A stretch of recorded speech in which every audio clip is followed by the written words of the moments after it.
Jamu. Dr. Cage is the Associate Director for the Lynne and Henry Turley Memphis Center, where she plays an integral role in the development of student fellowships and experiential learning opportunities in Memphis. She also teaches in the Urban Studies program at Rhodes College. Her recent research focuses on the educational experience of both incarcerated and formerly incarcerated people. Dr. Cage's work has appeared in the Boston University's Impact Journal for the Center for Interdisciplinary Teaching and Learning.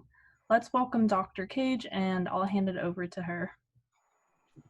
Thank you, YJ. Good afternoon, everyone. Thank you all for attending. It's an honor to be here. Thank you to MCSC for hosting this series of webinars addressing issues of systemic racism. We cannot talk about systemic racism in this country and not have a conversation about mass incarceration, a system that has destroyed so many families and communities, a system that is being referred to as the new Jim Crow and modern day slavery. I think we are experiencing a historical moment in time. We're at an intersection of multiple crises, COVID-19, a global uprising against racial injustice like we've never seen before. Mass incarceration is still happening. Our nation is crying out and calling out for leadership on these issues. We are simultaneously experiencing two deadly pandemics, the pandemic of 2019, COVID, and the pandemic of 1619, where we begin to see this emergence of white supremacy in our country.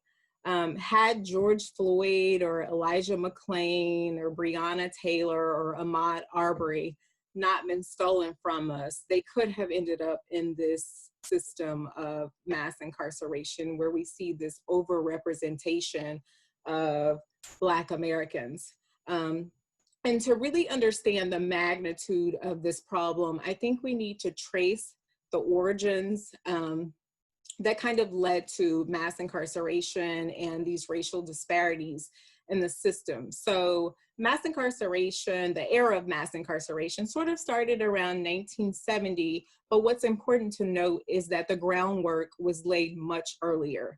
So the policies and practices that stimulated the growth of mass incarceration all kind of stemmed from this narrative of society's fear of crime, whether that be actual or assumed crime by racial and ethnic minorities, and the practice of state punishment for them. It's a story that is as old as America, where indigenous people, Black people, brown people, and other marginalized communities are incarcerated at extremely high rates. So if we think back to 1619, my ancestors were stolen and brought to stolen land. They were stolen from their homeland and brought to stolen land. They were brought here, they were shackled, they were cramped in these tiny spaces. They were brought here in bondage. And so in 1619, when the first Africans arrived to the New World that would later be the United States, they arrived, they were stolen, they were enslaved, they were raped, they were beaten, disfigured, dismembered, burned with hot iron, lynched. And if they had dared try to escape any of this, they would be chased down, hunted down like animals by slave patrols and dogs. And this sort of starts all over again. You know, how could people be okay with that?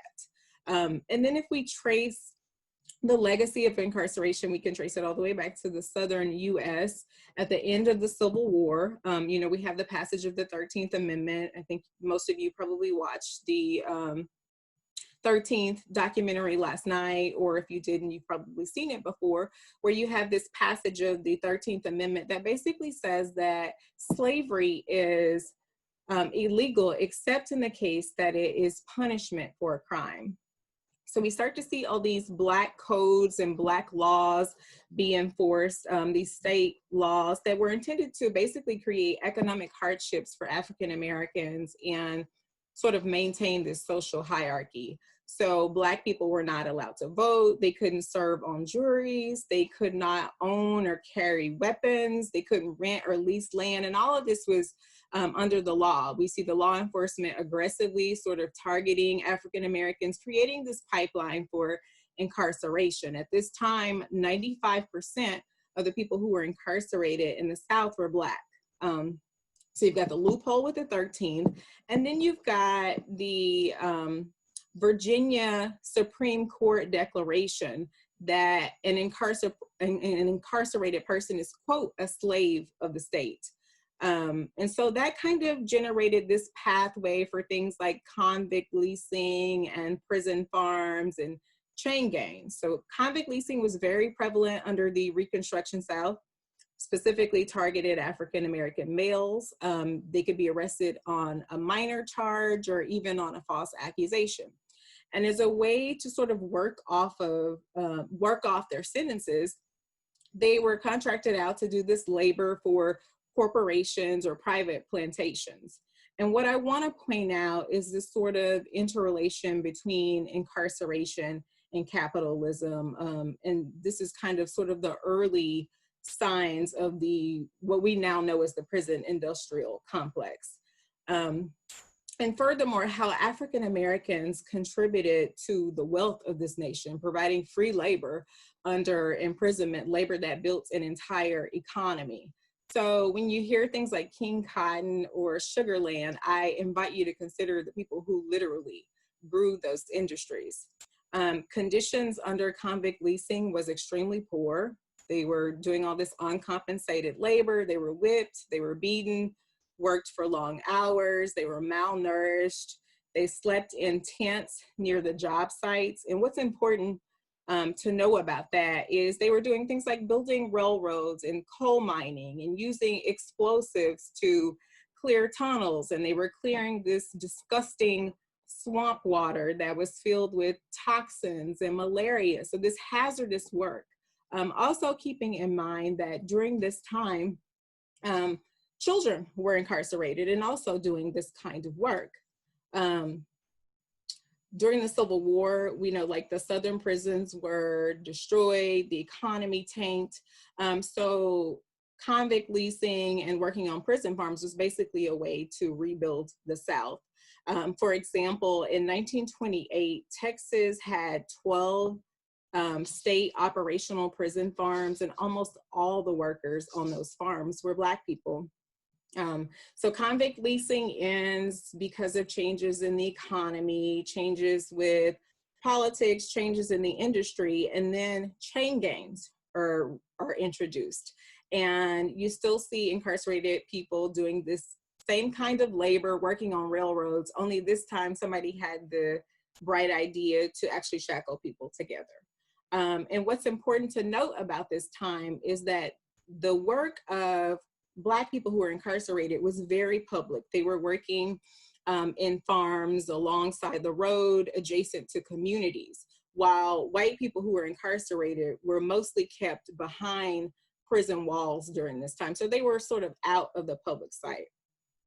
And then incarceration sort of begins to expand north between 1900 and around 1950. We began to see this surge of Southern and Eastern European immigrants settling across the nation and sort of being absorbed into this white racial category.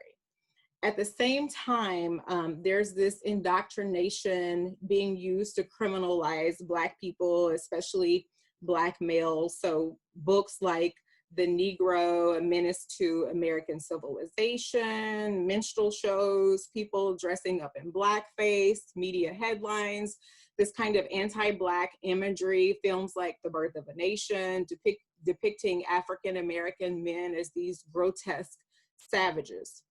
All while this is happening, the Great Migration is also going on. So Black people are moving out of the South, moving up north to more urban cities like Chicago, Philadelphia, New York. And this sort of propaganda continues to criminalize Black men, especially as it relates to the safety of white women. So the dominant white class begins to associate crime with three groups in particular: Black people, immigrants, and lower class whites. So white Northerners start to shift how they feel about this wave of Black people coming up from the South. In addition, you have other people moving up, people of European descent as well, European and African descent. So the job market is getting smaller. So you've got two narratives going on at this time around crime. One is that Black people are kind of moving up from the South with all of their violent crime, but also they're taking over jobs from white people. And so as a result of this kind of thinking, policing practices begin to get more and more aggressive. So we see incarceration rates rise by 67% between 1926 and like 1940. We also begin to see some of the earlier forms of prison reform around this time, in a matter of speaking, in response to white concerns about prison conditions. They started to use the new correctional institution model, which is the current model that we see today that is geared more towards rehabilitation. But even with this level of prison reform, Black people were still separated from services like education, vocational training, recreation, visitation, and so on, because housing at the prison was still segregated by race. So even in the earlier forms of prison reform, what we see as reform for some was not always reform for everyone. And although institutions were improving, conditions for Black people within those institutions still remained very antiquated. So then we move on up towards the civil rights era, and we begin to see these effects of Black codes and laws. Again, only this time they've been reincarnated as Jim Crow laws. Black people are exercising their right to peacefully assemble. We see them be attacked by police, be attacked by other citizens, dogs, sprayed with water hoses, this kind of thing, and be put in jail. So there are two things happening simultaneously. So you've got Black people on the outside that are fighting for civil rights, while you also have Black people who are incarcerated on the inside fighting for their constitutional rights. And this goes on for a few years, and ultimately it leads to uprisings like the one that we saw in Attica Prison in Buffalo, New York, and sort of began this modern movement for the rights of incarcerated persons. The 60s marks another important time in the history of mass incarceration. Politicians, especially presidential candidates, began running on platforms that touted this notion of law and order. And what's important to note about that is that this occurred on both sides of the aisle. Democrats and Republicans alike all kind of declared this war on crime, war on drugs. And this political stance helped to begin the era of mass incarceration and literally shifted the demographic in prisons from white to Black. During this time, we also see a great deal of urban flight, or what some people refer to as white flight. You have white people and upper class Black people sort of moving out of the city because of this fear of crime. They're moving out and moving to the suburbs. So as a result, around the 80s, 90s, we start to see this increase in aggressive policing practices that sort of fueled the growth of the mass incarceration era. So things like mandatory minimums and 3 strikes laws, harsher policing in the inner city, more punitive sentencing, things like stop and frisk procedures, this sort of aggressive policing. There are a lot of assumptions about criminal behavior that criminalize Black people. So you begin to hear things like driving while Black, but you could be criminalized for anything. Driving while Black, running while Black, bird watching while Black. And so this sort of racial profiling and policing was not just individuals acting in the official capacity as a police officer, but this also extends to citizens acting in the role of police, like we saw with Ahmaud Arbery and Trayvon Martin. More broken windows policing, this sort of policing for harmless things, arresting people for things like walking on the wrong side of the road.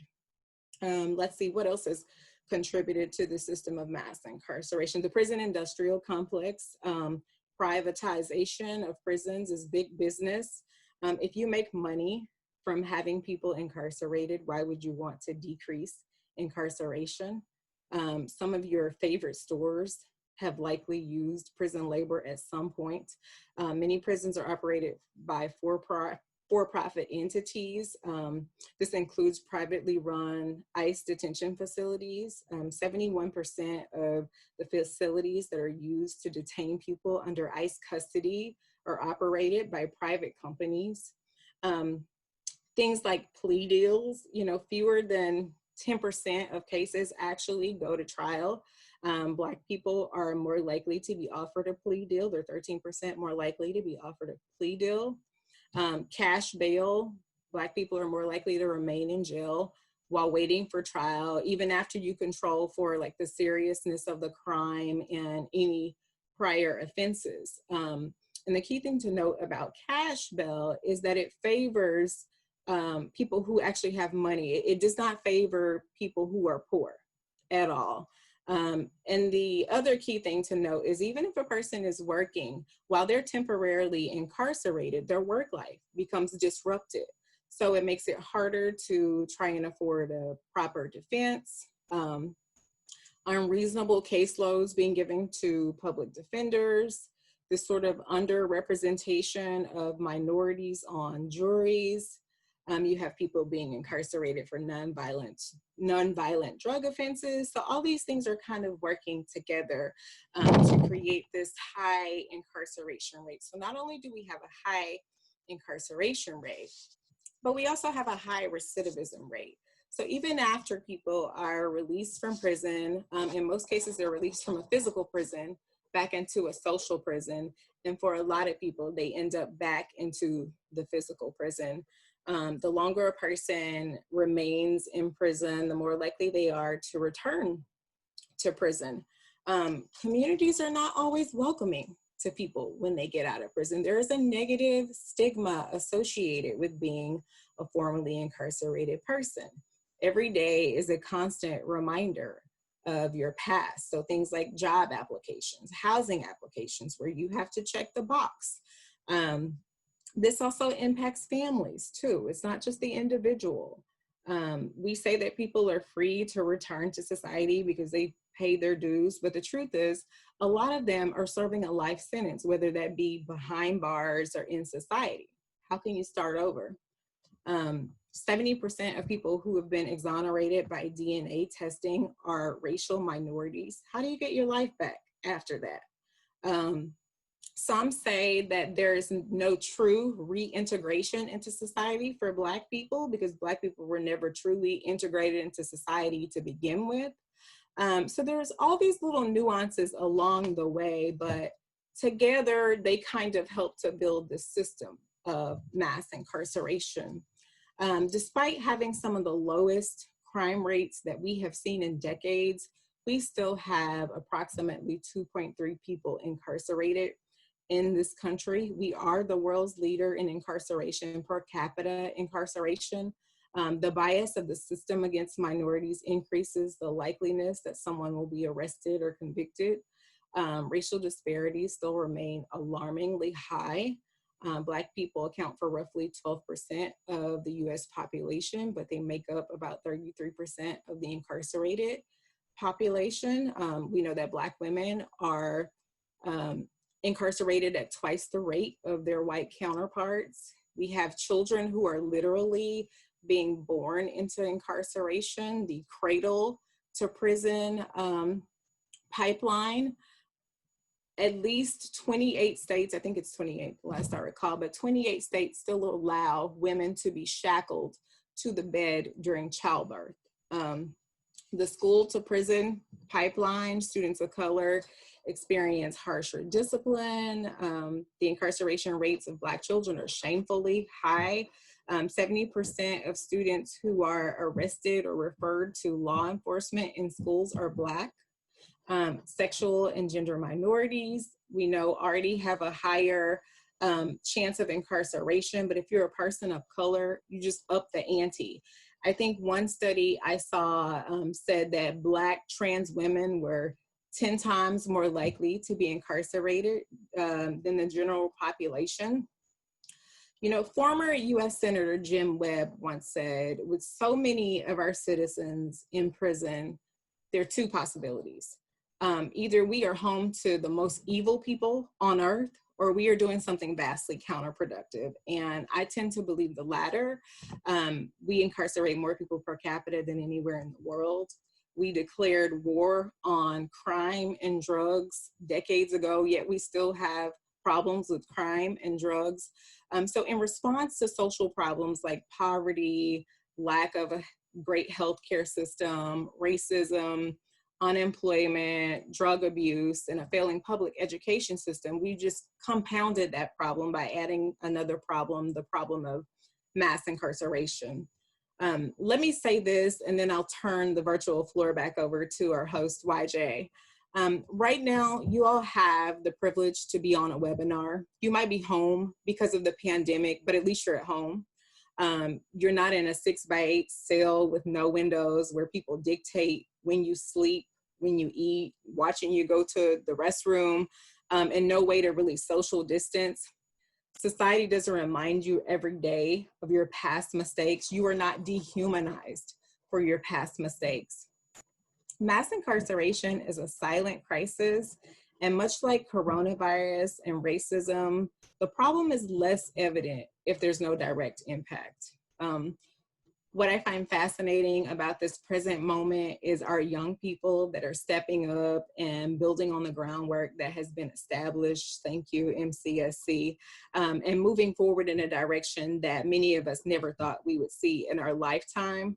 We need to continue to expose and deconstruct these interlocking systems of racism. I hope this momentum continues. We've made some progress, but there's still a lot more work to be done. So with that, I will turn it back over to YJ. Thank you very much.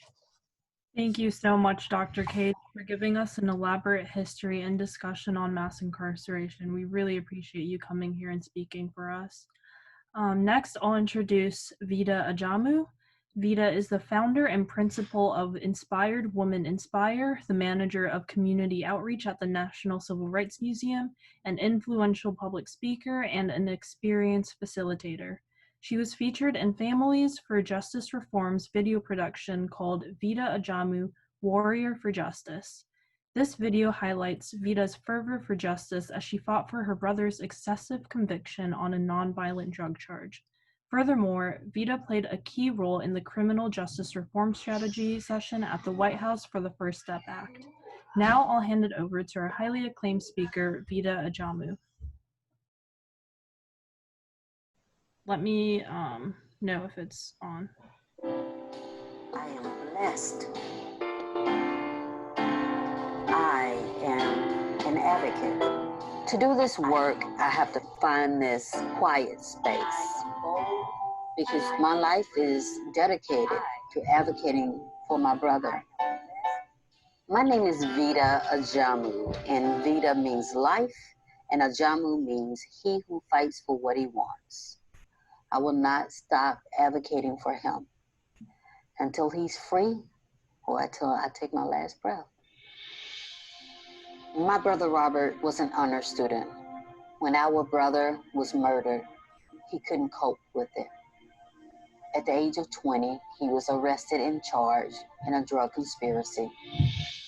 In 1994, as a part of the mandatory minimum sentencing guidelines, he was sentenced to life in prison. Robert's judge actually said that the law had tied his hands. Hello? Hello, little brother. What's up, twin? How are you? What's going on? I'm still working for you. Yeah, I tell everybody all the time, I wish they had somebody like what I have in you, because there's so many people in the same situation like myself, and don't have nobody to speak for them.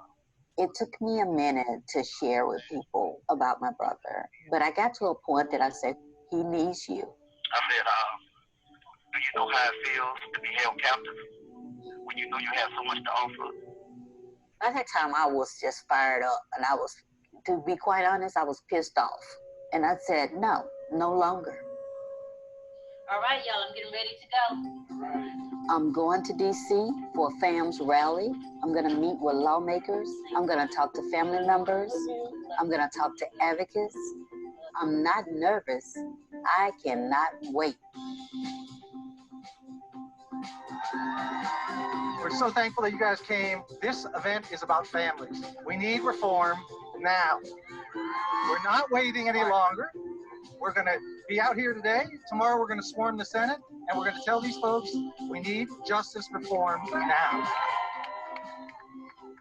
Our goals today are very, very simple, and they're very clear. We're going to explain to members of Congress why the First Step Act helps families of prisoners. I'm not a big talker, so advocating was a bit difficult for me in the beginning. Sometimes I have to speak up and speak out. What I want people to understand about the First Step Act, every day counts for people like me, for my brother, people that's in prison. People should contact their legislators, their congresspeople, senators, and find out where they are on the issues, and also advocate for loved ones who've been incarcerated.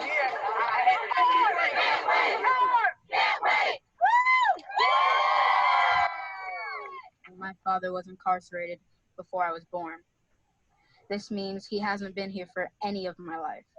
And that's why I'm here today, because they can't speak, but I can speak for them. Thank y'all.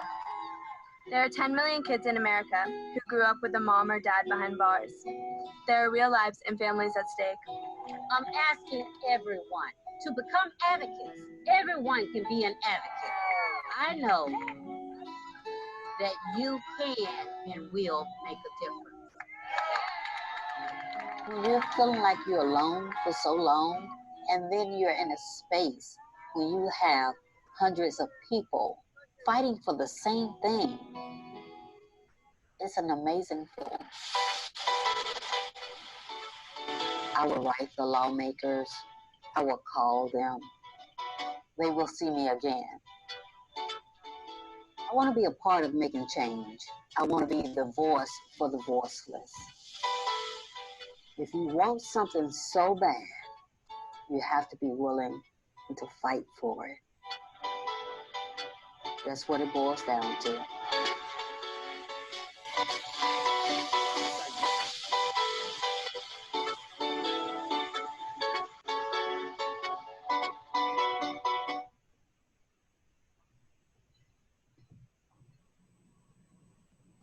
I apologize greatly for the Blessed. Problem is starting again. Okay, no problem. Thank you so much. Okay, I guess it wants to go again, huh? Greetings, everyone. Thank you, MCSC, for inviting me to be a part of your advocacy through education webinar series with Dr. Stephanie Cage. And thanks to all of you for tuning in. There's a saying that goes, those that are closest to the problem are closest to the solution. I find this to be true because those that are directly impacted understand the need and can oftentimes provide a key piece or even the missing piece to the puzzle. Dr. Cage, she laid the foundation, and I just wanted to speak to you from the perspective of an impacted family member and an advocate. Today, I'd like to give you a glimpse of my journey, as you will find many messages along the way. There's an African proverb that says, it takes a village to raise a child. This holds true for me, as it was a village that raised me, and I'm grateful for that. My parents were high school sweethearts, but never married. My mother, grandmother, grandfather, aunts, uncles created an environment of love, support, and inclusion for me. They were my village. My village taught me about inclusion, not just through words, but through actions. My village taught me to treat everyone with dignity and respect, regardless of their job, position, or education level. I was taught to stand and talk with confidence, to look people in their eyes when I talk to them, to demand and give respect, and that a closed mouth don't get fed, which simply means ask for what you want. The answer could only be yes or no. And if you don't ask, you can't expect to receive it. So how did I become an advocate for criminal justice reform? Well, I'll tell you, it's not something that I ever thought I would be doing in a million years. In 2011, I received a call from my dad with an uncontrollable cry saying, "They won't let my boy go. Please help him. If anybody can, I know you can. Please help your brother."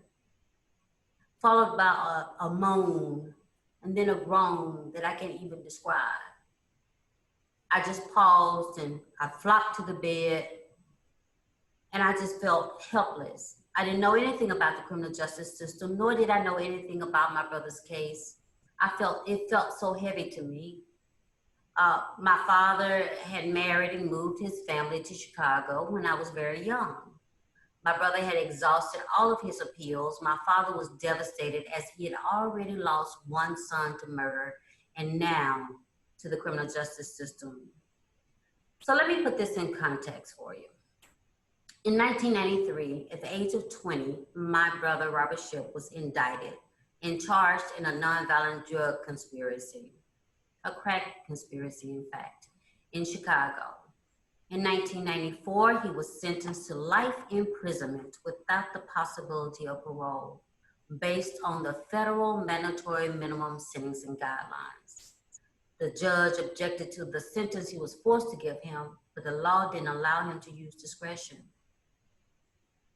While Robert takes full responsibility for his participation in the crime that resulted in his incarceration, I think it is important to share with you what led my brother, this understudent, down this path.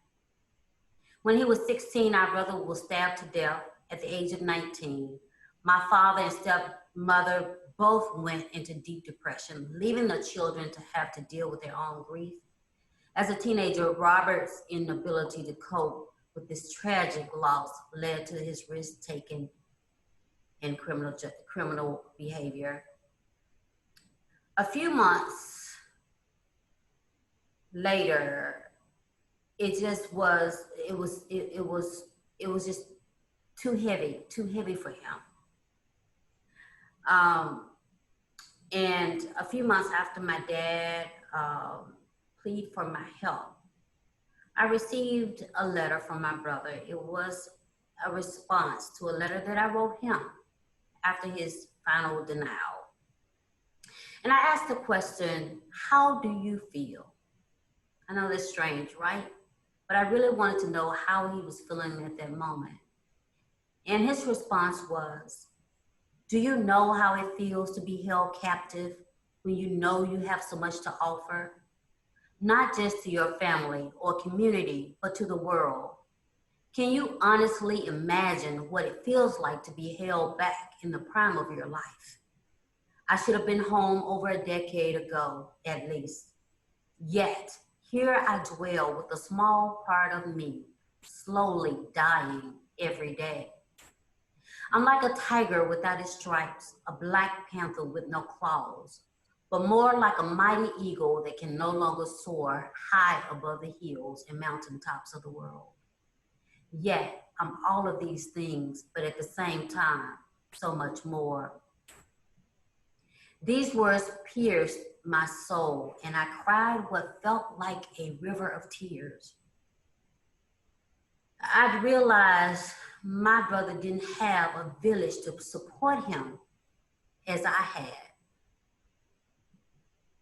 So I began studying his case, researching the mandatory minimum sentencing guidelines, similar cases in criminal justice reform organizations.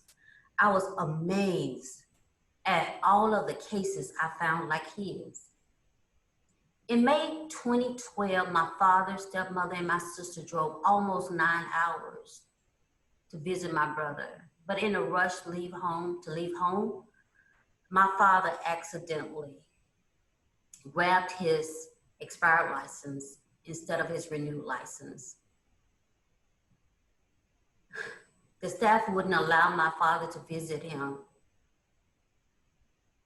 even though my brother sent faxed over a copy of his renewed license. 2 months later, my father became very ill, extremely ill, in fact.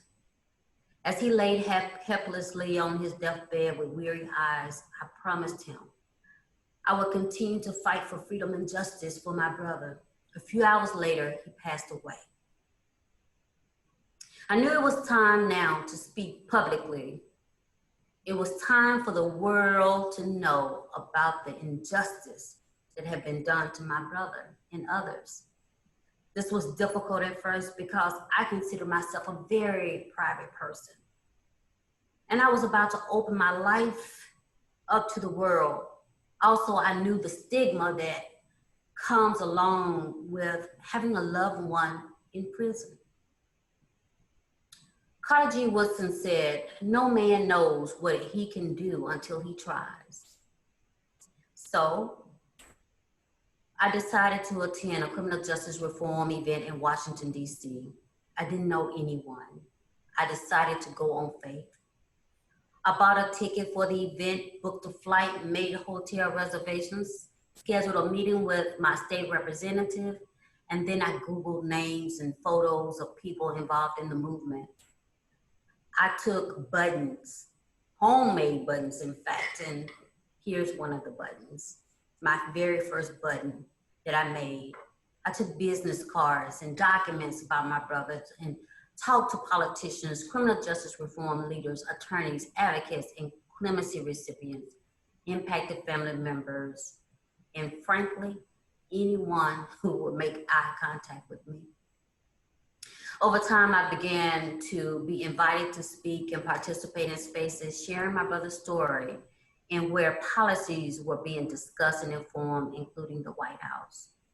There's a huge financial burden on families having a loved one in prison, especially when you're trying to maintain family ties. I'd visit my brother at least 2 to 4 times a year, and my entire family wanted to go, and there's 5 of us. There were times that we traded our family vacations to visit him.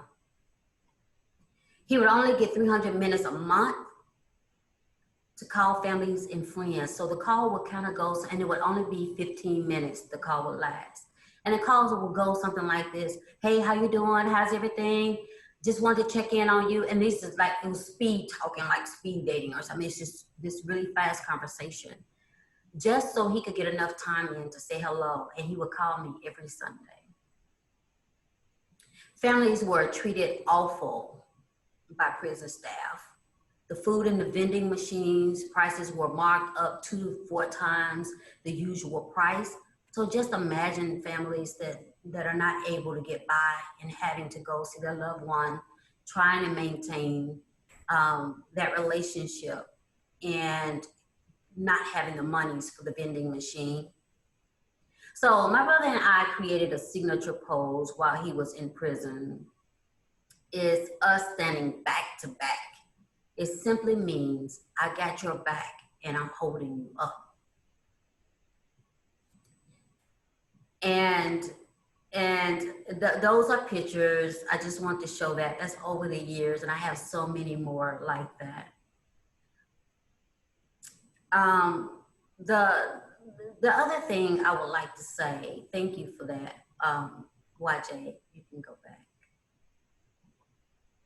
So the other thing that I wanted to say to you is, in 2015, there was an amendment to the mandatory minimum sentencing guidelines, which reduced my brother's sentence from life to 30 years. And a new law in 2018 that gave him an additional 4 months off of his sentence. Attorney My Angel Cody filed his motion for sentence reduction. And ironically, the first time I went to DC, I met My Angel. And after sharing my brother's story with her, she vowed to me that she would help. So I'm very happy to announce that on July 19, 2019, after serving 25 years, 10 months, and 12 days, my brother was released from the federal prison system. The following day, we were included in the New York Times article entitled, "Inmates Released Under the New Criminal Justice Reform. Every Day Counts." Now, we're doing exactly what we said we would do. We talked about when he was released that we would advocate for those that he left behind. This past December, we went to Washington, D.C. to attend a family event and to meet with lawmakers and thank them for their support and to share the need for more reform. There are many, many messages in my presentation, but the main message that I wanted to convey to you, that it takes a village. And so often we hear about people going to prison, but we don't know the backstory. We don't know what happened, how they got there. We're not aware of the mandatory minimum. We're told that if you do the crime, then you must do the time.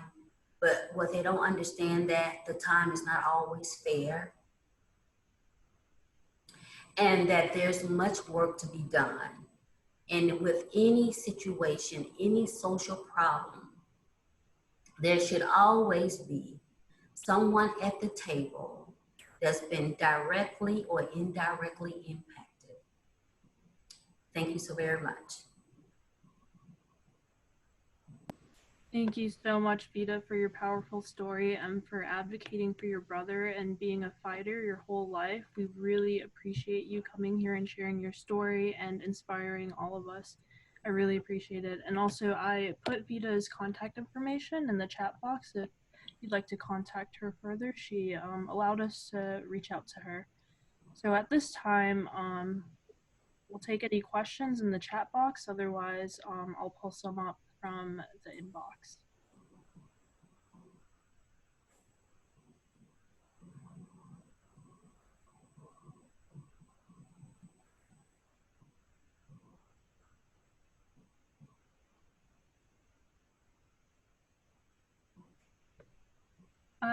Okay.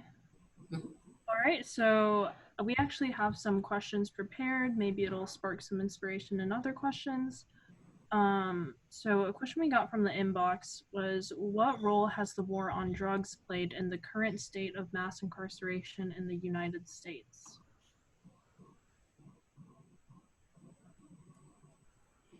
The war on drugs specifically targeted certain neighborhoods, most of them, excuse me, poor racial minority neighborhoods.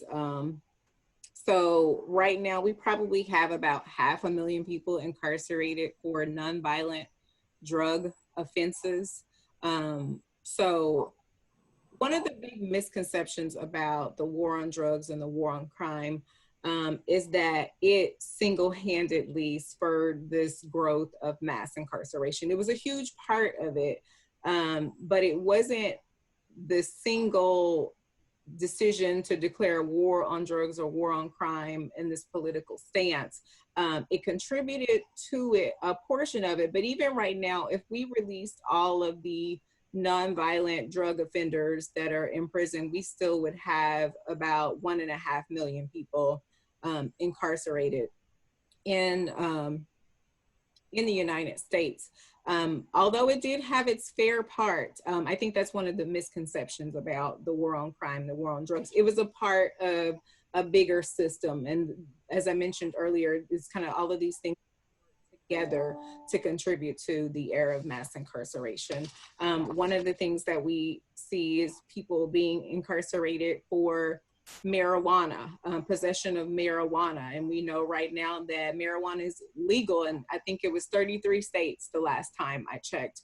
So that's something to consider. We have a lot of people behind bars that are serving time for marijuana, a substance that's legal now in a lot of the US. Can you get behind that? That's crazy. So yeah.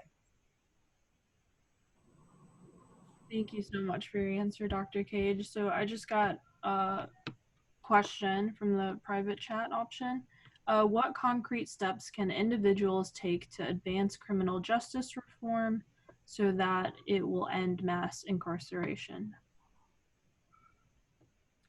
I'll tell you what I say. I think it's very important to reach out to your state representative and find out exactly where their stance is.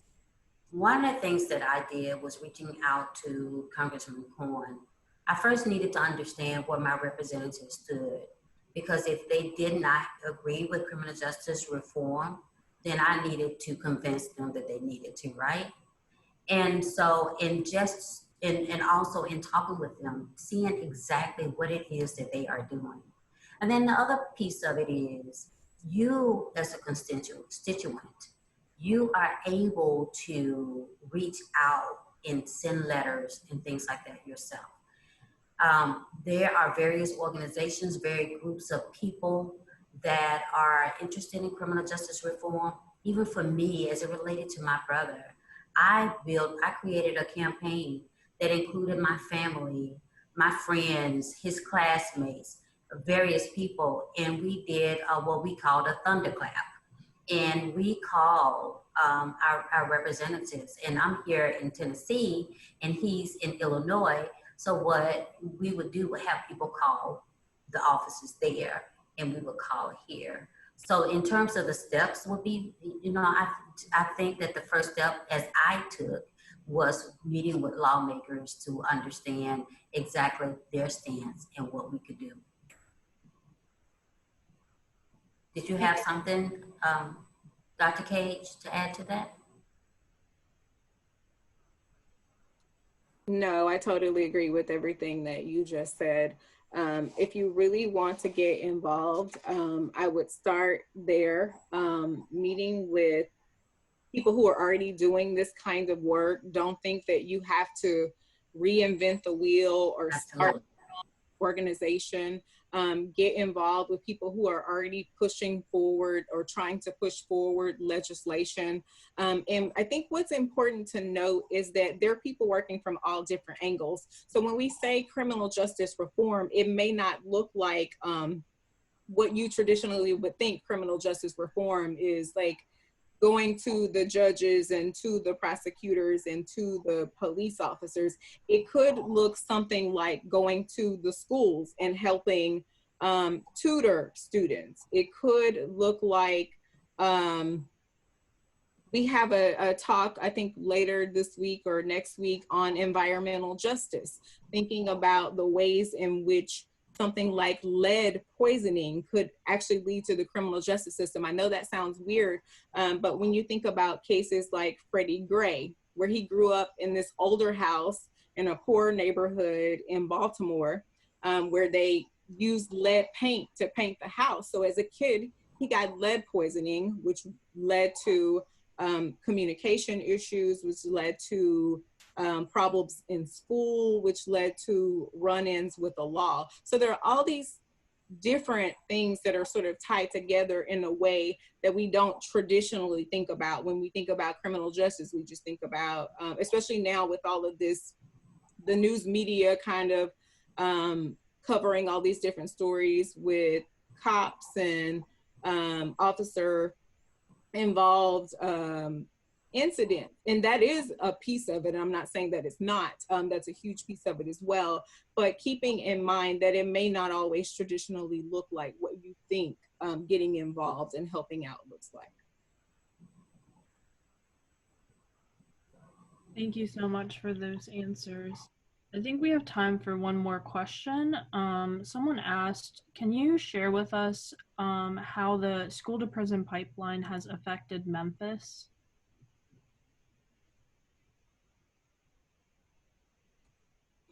Yeah, so specifically in Memphis, I don't have the numbers with me, but I did a talk a while ago. I think it's out on YouTube if you want to check it out. But what we know is that not just in Memphis, but in urban cities all around the United States, is that Black children are incarcerated at greater rates. They're more likely to be referred to a school resource officer or to a police when there's a disciplinary action going on, as opposed to someone at the individual school actually having a counselor or somebody who's trained in this kind of thing. Their first immediate reaction is to go ahead and dismiss people. We also know that at one point in time, suspension rates were extremely high in the Shelby County school system. And I think they have sort of reduced those suspension rates, but then the expulsion rates went up in the county. One of the other things that we know is that children who go to jail here in Shelby County, I think, are 3 times more likely to go to adult court, be pushed into adult court, as opposed to juvenile court. Now, there are a couple of other places in Memphis that are doing intervention. JIF is one place that does intervention.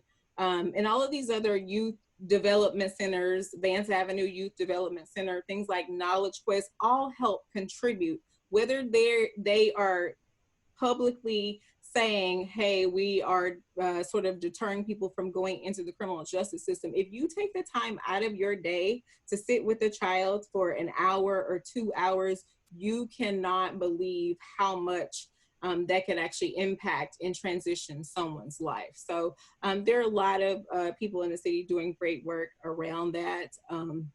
We just need to continue that momentum. All right, thank you so much. So we have about 5 minutes left, and here's where I'll close this webinar session. I'd like to thank our esteemed guests, Dr. Cage and Veda Ajamu, for sharing their stories and for helping us understand prison reform and mass incarceration. They have been so kind and so generous with their time and preparation. Again, huge thanks to our speakers. Thank you. Another thanks to everyone who attended. We appreciate your actions toward educating yourself and your communities. We hope to see you in our next webinar session, which will be this Thursday at 4 p.m. on the topic of healthcare inequalities with Dr. Rhodes and Dr. Loines. We hope to see you then, and follow us on Instagram at Serving Bluff City, and follow us on Facebook as well, which is Memphis College's Service Coalition. Thank you so much.